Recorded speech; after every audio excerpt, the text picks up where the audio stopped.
আসসালামু আলাইকুম রহমতুল্লাহি আবরাকাতু। জান্নাত সে তো চিরসুখের আবাসস্থল। জান্নাতে যাওয়া প্রতিটি মুসলিমের চিরদিনের স্বপ্ন। জান্নাত অবধারিত হওয়া যে কোনো মুমিনের জন্য অনেক বড় সুখবর। এমন সুসংবাদই দিয়েছেন নবীজি সাল্লাল্লাহু আলাইহি ওয়াসাল্লাম।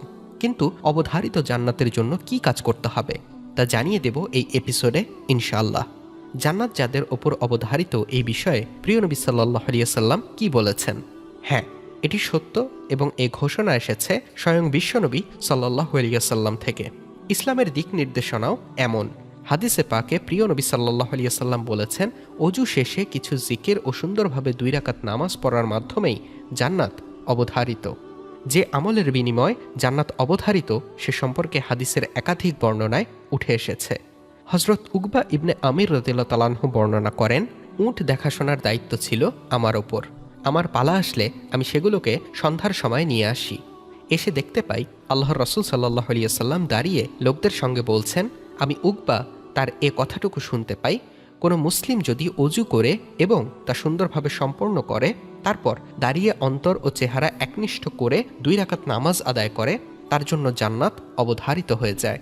এ কথা শুনে আমি অর্থাৎ উকবা বলি, কি চমৎকার কথা। তখন আমার সামনে থাকা একজন বলে ওঠেন, এর আগের কথাটি ছিল আরও চমৎকার। তাকিয়ে দেখি নবীজির সামনের লোকটি ওমর রাদিয়াল্লাহু তাআলা আনহু। তিনি বলেন, আমার মনে হয় আপনি এইমাত্র এসেছেন। এর আগে নবী সাল্লাল্লাহু আলাইহি ওয়াসাল্লাম বলেছেন, তোমাদের কেউ যদি অজু করে এবং যথাযথভাবে তা সম্পন্ন করে, তারপর বলে আশহাদু আল্লা ইলাহা ইল্লাল্লাহু লা শারীকা লাহু ওয়া আশহাদু আন্না মুহাম্মাদান আবদুল্লাহি ওয়া রাসূলুহু, যার অর্থ আমি সাক্ষ্য দিচ্ছি আল্লাহ ছাড়া কোনো সার্বভৌম সত্তা নেই, তিনি একক, তার কোনো শরিক নেই, আর আমি সাক্ষ্য দিচ্ছি মুহাম্মদ সাল্লাল্লাহু আলাইহি ওয়াসাল্লাম আল্লাহর দাস ও বার্তাবাহক। তার জন্য জান্নাতের 8টি দরজা খুলে যাবে। যে দরজা দিয়ে ইচ্ছা সে জান্নাতে প্রবেশ করবে। মুসলিম। যে কাজ করলে জান্নাত অবধারিত সম্পর্কে আরও 2টি বর্ণনা পাওয়া যায়। হযরত ওমর ইবনুল খাত্তাব রাদিয়াল্লাহু তাআলা আনহু বর্ণনা করেছেন, আল্লাহর রাসূল সাল্লাল্লাহু আলাইহি ওয়াসাল্লাম বলেছেন, যে ব্যক্তি ওযু করে এবং তা সুন্দরভাবে সম্পন্ন করে, তারপর বলে আশহাদু আল্লা ইলাহা ইল্লাল্লাহু ওয়াহদাহু লা শারীকা লাহু ওয়া আশহাদু আন্না মুহাম্মাদান আবদুহু ওয়া রাসূলুহু আল্লাহুম্মা জাআলনি মিনাত তাওয়াবিনা ওয়া জাআলনি মিনাল মুতাতাহহিরিন, যার অর্থ আমি সাক্ষ্য দিচ্ছি আল্লাহ ছাড়া কোনো ইলাহ নেই, তিনি একক, তার কোনো শরিক নেই, আর আমি আরও সাক্ষ্য দিচ্ছি মুহাম্মদ সাল্লাল্লাহু আলাইহি ওয়াসাল্লাম তার বান্দা ও বার্তাবাহক। হে আল্লাহ, আমাকে তওবাকারীদের অন্তর্ভুক্ত করে দাও আর আমাকে পবিত্রতা অর্জনকারীদের একজন বানিয়ে দাও।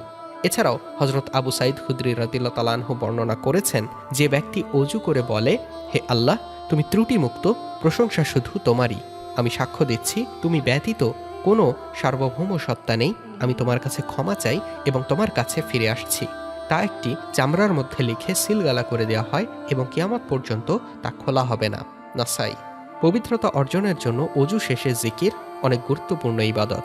কোনো ব্যক্তি যদি সুন্দরভাবে অজু করে তারপর অন্তর ও চেহারা একনিষ্ঠ করে 2 রাকাত নামাজ আদায় করে, তার জন্য জান্নাত অবধারিত হয়ে যায়। সুতরাং মুমিন মুসলমানের উচিত জান্নাতের মেহমান হতে উল্লেখিত সুন্দরভাবে অজু করে চেহারা ও অন্তরের একনিষ্ঠতার সঙ্গে 2 রাকাত নামাজ পড়া, উজুর পর উল্লেখিত 3টি দোয়া নিয়মিত পড়া।